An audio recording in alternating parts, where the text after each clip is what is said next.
ayatnya yang ke-10, ayatnya yang ke-11, ayatnya yang ke-14. Kita ini akan menyelesaikan tahun 2021 ya, masuk nanti ke tahun 2022. Saya beri judul khotbah akhir tahun ini yaitu proses kehidupan. Karena semua di dalam kehidupan kita itu sebetulnya satu proses yang kita harus pahami dan kita harus mengerti ya. Katakan proses. Proses. Baik, yang pertama Pengkhotbah pasal 3 ayatnya yang ke-1 berkata begini, untuk segala sesuatu ada masanya, untuk apapun di bawah langit ada waktunya. Ada dua kata yang menarik buat saya. Yang pertama masa, yang kedua waktu. Masa itu selalu berbicara tentang musim yang telah ditentukan oleh Tuhan ya. Tuhan itu menentukan luar biasa musim di dalam kehidupan kita. Saya itu kalau telepon ke Indonesia suka tanya, ini musim apa? Gitu. Mereka berkata musim mangga, musim rambutan dan lain sebagainya. Bagus ya. Nah, di dalam kehidupan anak Tuhan itu juga ada musim yang Tuhan tetapkan di dalam kehidupan kita. Dan kita harus tahu kalau musim hujan juga harus pakai apa namanya payung, Bang ya. Kalau musim panas kita pakai kipas angin, pasang AC. Nah, Tuhan itu menentukan setiap masa, yaitu musim di dalam kehidupan kita. Itu sebabnya kalau kita dalam keadaan mungkin kurang atau dalam keadaan kita ini berlebih, ingat itu ditentukan Tuhan di dalam kehidupan kita. Nah, kemudian masa ini akan membuat kehidupan kita semakin bergairah kalau Bapak dan Ibu tahu apa yang sedang Tuhan kerjakan di dalam kehidupan kita. Waktu selalu di dalamnya itu, kalau di dalam akar kata yang ada selalu mengandung tiga hal. Yang pertama, di dalam setiap waktu itu selalu ada yang disebut dengan pengalaman yang bisa kita petik. Gitu ya. Setiap waktu itu ada pengalaman kita petik. Pandemik banyak. Kita bisa memetik banyak hal. Ya. Kita tidak hanya melihat satu titik di dalam kotak yang putih, maksudnya kesulitan yang ada, kita selalu akan melihat yang kedua itu selalu ada keberuntungan atau selalu ada berkat, ada blessing bagi kehidupan anak-anak Tuhan. Katakan berkat. Perhatikan, kalau kita itu melewati satu waktu tertentu, selalu di dalamnya ada berkat, dan itu yang menghasilkan joy, sukacita. Makanya tidak berkesudahan apa yang Tuhan kerjakan di dalam kehidupan kita. Itu ditentukan Tuhan. Semuanya ada masa, ada waktunya. Kalau kita lagi susah, ingat itu. Selalu di dalam kesusahan kita itu ada pengalaman yang bisa kita petik. Ada seorang suami istri merindukan anak. Begitu dapat anak, gak hitungan bulan, anaknya dipanggil Tuhan. Lalu dia berkata, apa sebabnya? Siapa yang saya mau berkata kepada mereka, selalu ada keuntungan di dalamnya. Kalau kita percaya bahwa hidup kita ini ada di dalam tangan Tuhan. Siapa percaya bahwa Tuhan kontrol hidup kita? Saya temukan di tahun ini banyak persoalan di dalam satu keluarga, di dalam pendidikan, di dalam keuangan, tetapi saya percaya Tuhan selalu ada di dalamnya. Itu sebabnya jangan sampai kita gagal untuk memahaminya. Masa dan waktu yang Tuhan berikan di ayat pertama, untuk segala sesuatu ada masanya, untuk apapun di bawah kolom langit ini waktunya. Yang kedua, Pengkhotbah pasal 3 ayatnya yang ke-10 dikatakan bahwa aku telah melihat pekerjaan yang diberikan Allah kepada anak-anak manusia untuk melelahkan dirinya. Kayaknya nggak mungkin ya. Kenapa Tuhan mengizinkan kelelahan ini? Bahasanya ke Indonesia kadang kurang mepet mengertinya.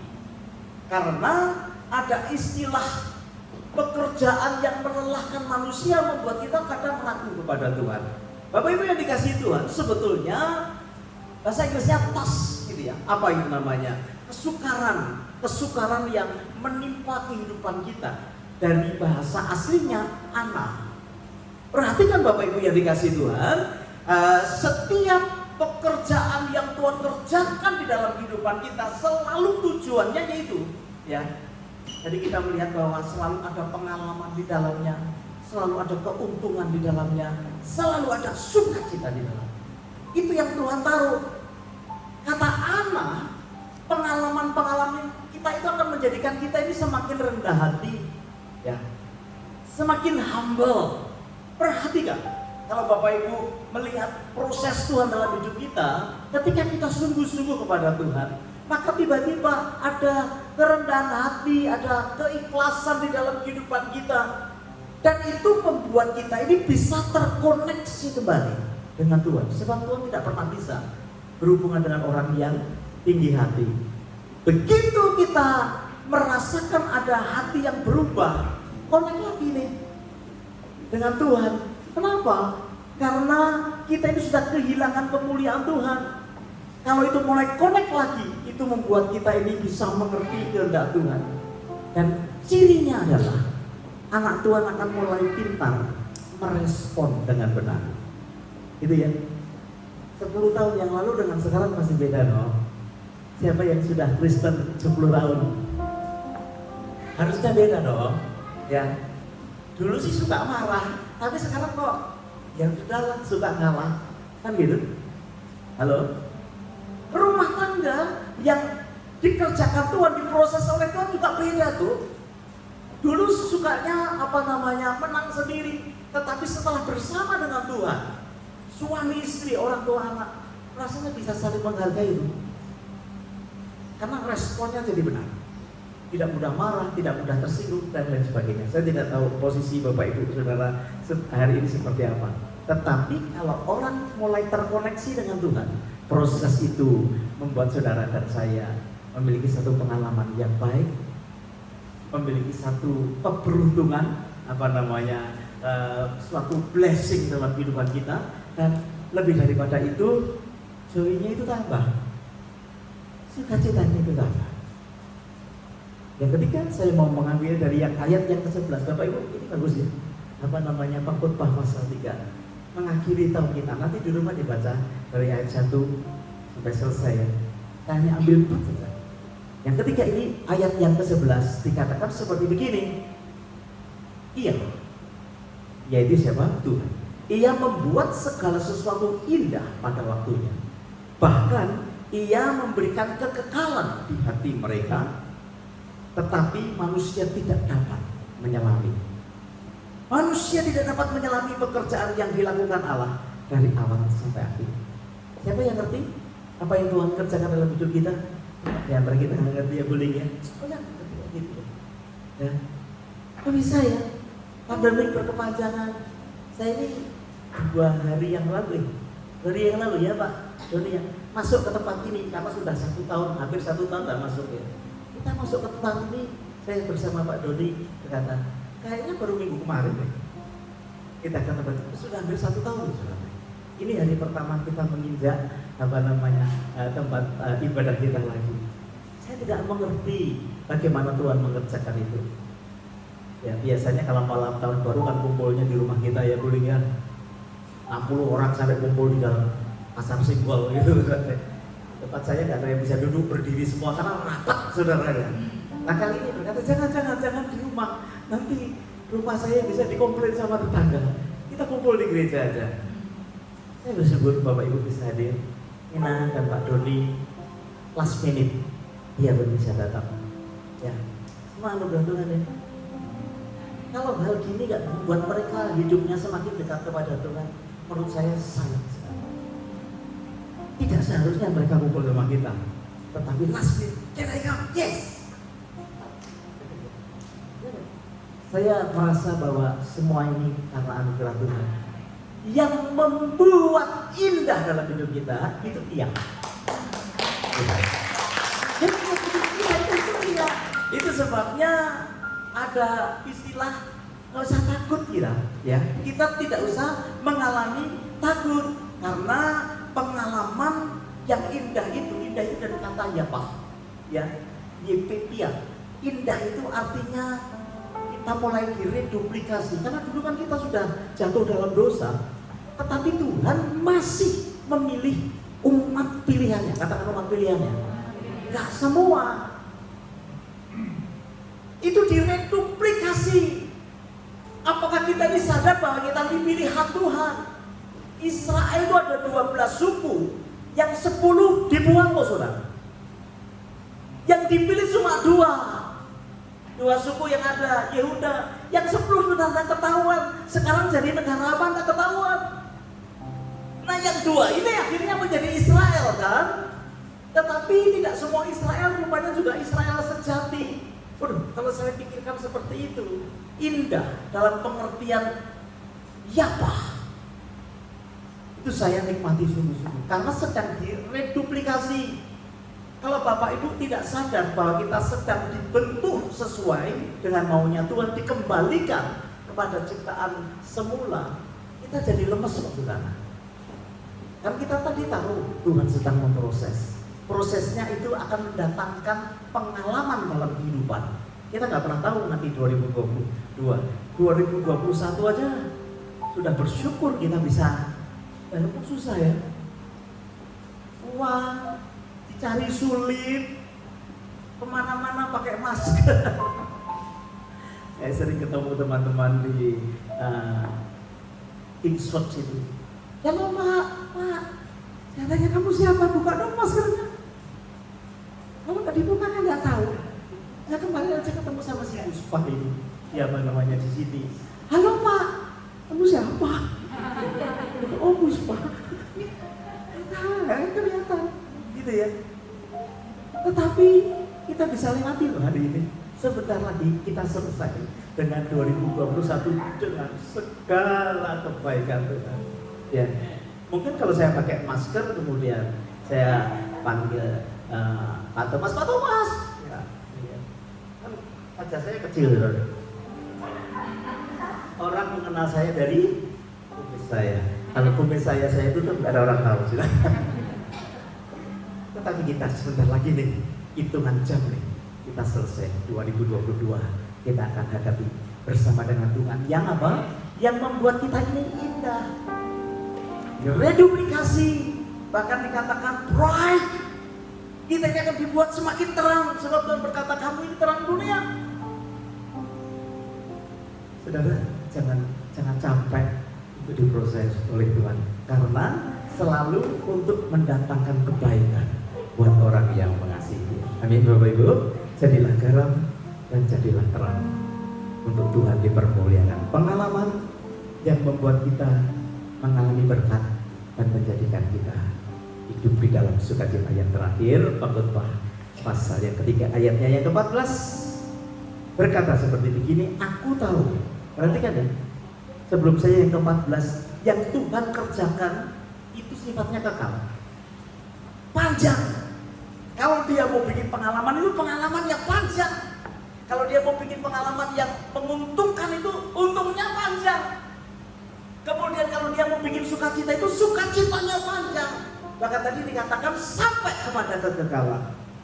Ayat yang ke-14 ini berkata begini Bapak Ibu, aku tahu bahwa segala sesuatu yang dilakukan Allah akan tetap ada untuk selamanya. Perhatikan, itu tidak dapat ditambah dan tidak dapat dikurangi. Allah berbuat demikian supaya manusia takut akan Dia. Yang Dia kerjakan tidak bisa ditambah dan tidak bisa dikurangi. Kalau ada orang berkata begini, kamu tuh hidupnya sungguh-sungguh yang menyukakan hati Tuhan. Itu betul, tetapi yang betul, kita mau berbuat kayak apapun, dia tidak akan berkurang. Sebagai Tuhan, dia akan ditambahi sukacitanya. Atau mungkin kalau kita berbuat dosa banyak, dia tidak akan dikurangi, akan sukacitanya, sebab dia itu Allah yang kekal. Itu hanya suatu penyampaian supaya kita ini tahu bahwa Dia itu Allah yang kekal dan Dia tidak bisa ditambahi, tidak bisa dikurangi. Maksudnya cuma satu kok, saudara dan saya menjadi orang-orang yang takut akan Dia. Amin. Takut itu dari kata yare yang artinya takjub, hormat, Bayangin ya, kalau hidup Bapak Ibu itu hidupnya setiap hari takut kepada Tuhan, takut, hormat, takjub kepada Dia. Bapak Ibu, tidak ada yang perlu kita khawatirkan sebab Dia Yehovah El-Roy. Matanya tertuju kepada Denny, tertuju kepada Pak Tony, tertuju kepada Bang Benny. Matanya tertuju kepada Dia. Amin. Bukankah proses kehidupan yang kita alami baik sampai hari ini maupun memasuki tahun yang baru, kita akan membawa pengalaman hidup kita. Dan ingat, pengalaman yang membawa kepada blessing. Amin. Amin. Dan itu membuat kita penuh dengan sukacita. Saya berdoa, saya berharap 2022 jangan takut untuk kita lewati. Karena sampai hari ini Tuhan sudah tolong kok ya. Besok sampai kegagalan, Dia akan bentuk hidup kita bahkan semakin indah, semakin manis. Seperti lagu-lagu yang kita nyanyikan, rindu Tuhan untuk menyenangkan hati. El Shaddai, El Shaddai, Allah Maha Kuasa. Kita nyanyikan pujian itu, kita selesai. El Shaddai, El Shaddai, Allah Maha Kuasa. Dia besar, Dia besar, El Shaddai mulia. Katakan bersama-sama, El Shaddai, El Shaddai.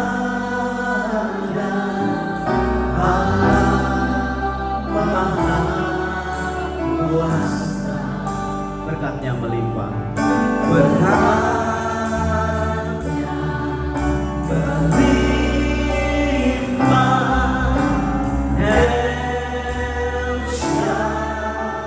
Bapak Ibu, tundukkan kepala kita bersama-sama. Saya ingin berdoa buat kita sekalian. Tidak ada peristiwa kebetulan dalam hidup kita, karena semua itu Tuhan melihat dan menjadikannya proses kehidupan dalam hidup kita. Yang perlu kita tahu ini, semua proses mendatangkan pengalaman rohani yang luar biasa. Dan di dalamnya Tuhan menyediakan berkat, blessing, keberuntungan buat anak-anak Tuhan. Sehingga hidup kita akan dipenuhi dengan sukacita. Itu cirinya orang-orang yang dipimpin oleh Tuhan. Kalau hari ini pengalaman-pengalaman hidup membuat engkau takut, khawatir, dan lemah, itu bukan yang Tuhan mau.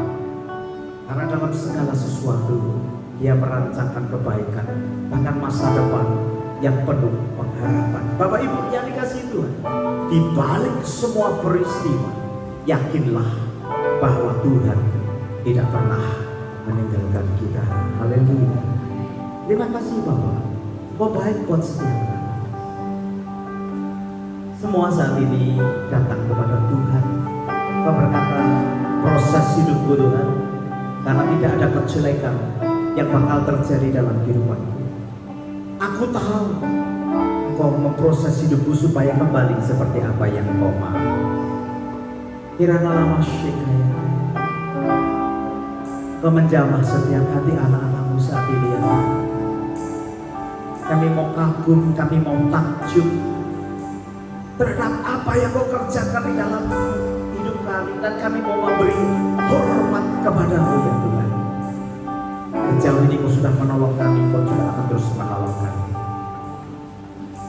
Sebentar kita akan membawa beberapa doa syafaat. Satukan hati Bapak Ibu. Ketika kita berdoa syafaat, kita bisa membawa siapa saja yang Tuhan taruh dalam hidup kita. Nanti Pastor Nur Aini akan kita bersama-sama berdoa, ambil waktu bersama-sama. Bukankah indah mengakhiri tahun bersama dengan Tuhan, berbicara, memohon kepada Tuhan untuk boleh memasuki tahun yang baru. Sebab Dia El Shaddai, Allah yang Maha Kuasa. Nyanyikan pujian ini saya mengundang Pastor Nur untuk berdoa. El Shaddai.